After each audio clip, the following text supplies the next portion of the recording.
Φίλοι μου, γεια σας. Ακόμα ένα βιντεάκι. Ελπίζω να σας βρίσκω όλους και όλες καλά.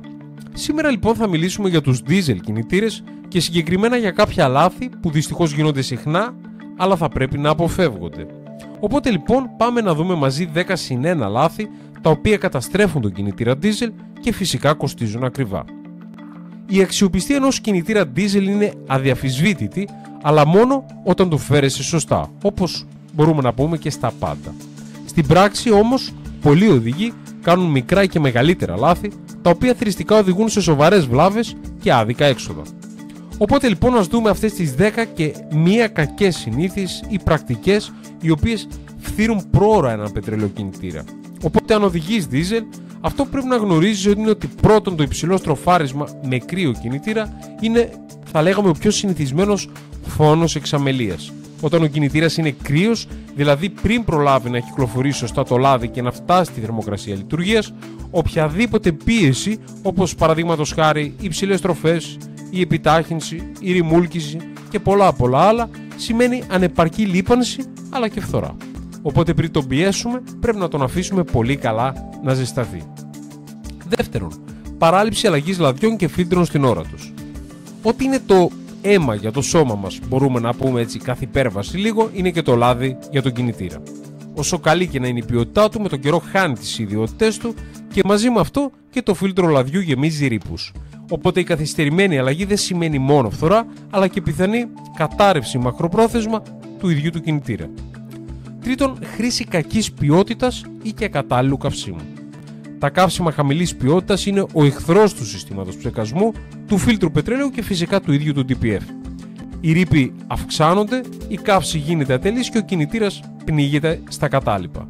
Επίσης, όλο αυτό μπορεί να οδηγήσει και σε αυξημένη κατανάλωση, αλλά και σε κακή απόδοση.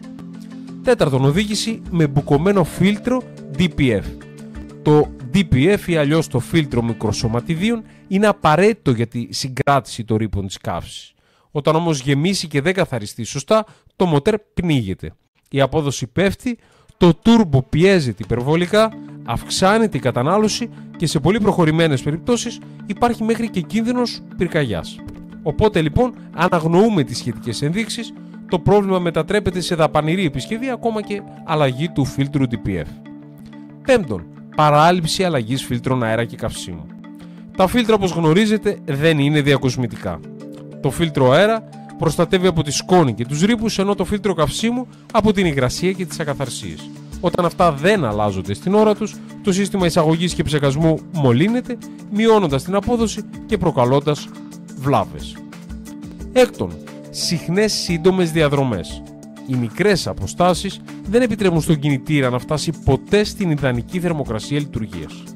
Αυτό οδηγεί σε συσσόρευση καυσίμων, καταλήπων, εθάλης αλλά και υγρασία στο ίδιο του σύστημα.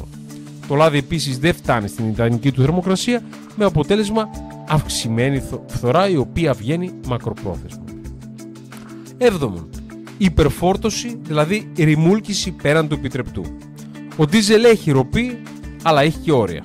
Η συνεχής ρημούλκηση με φορτία που ξεπερνούν τις προδιαγραφές μπορεί να καταπονήσει το στροφαλοφόρο, το σύστημα μετάδοσης αλλά και το τούρμπο. Όταν γίνεται συστηματικά, φθείρει τον κινητήρα πολύ ταχύτερα από όσο μπορείς να φανταστείς.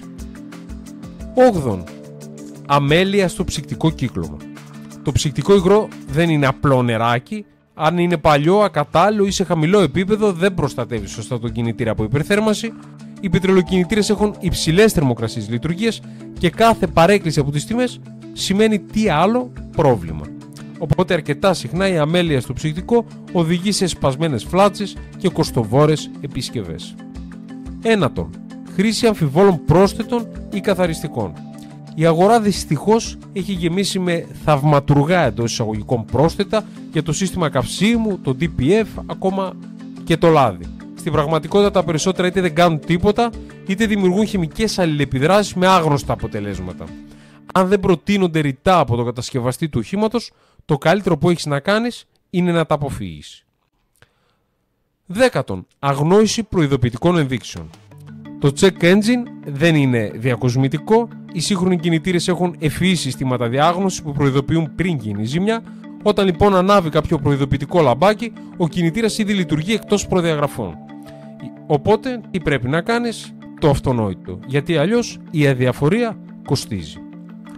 11. Παράληψη καθαρισμού του κινητήρα. Η καθαριότητα κάτω από το καπό δεν είναι μόνο αισθητική υπόθεση. Ο συσσωρευμένος ρήπος, η σκόνη και το λάδι μπορούν να επιταχύνουν τη διάβρωση εξαρτημάτων, να προκαλέσουν υπερθέρμανση ή ακόμα και διαρροές που περνούν απαρατήρητες. Οπότε ο τακτικός και ήπιος καθαρισμός βοηθά στην πρόληψη σοβαρών προβλημάτων.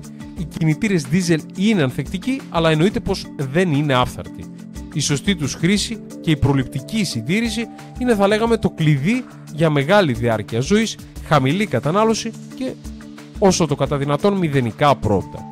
Οπότε λοιπόν αυτό που πρέπει να κάνουμε είναι να μην περιμένουμε να πάθουμε ζημιά για να μάθουμε, και αν αναγνωρίζεις κάποιο από τα παραπάνω λάθη στην καθημερινότητά σου, τότε τι άλλο, ήρθε η ώρα να το διορθώσεις.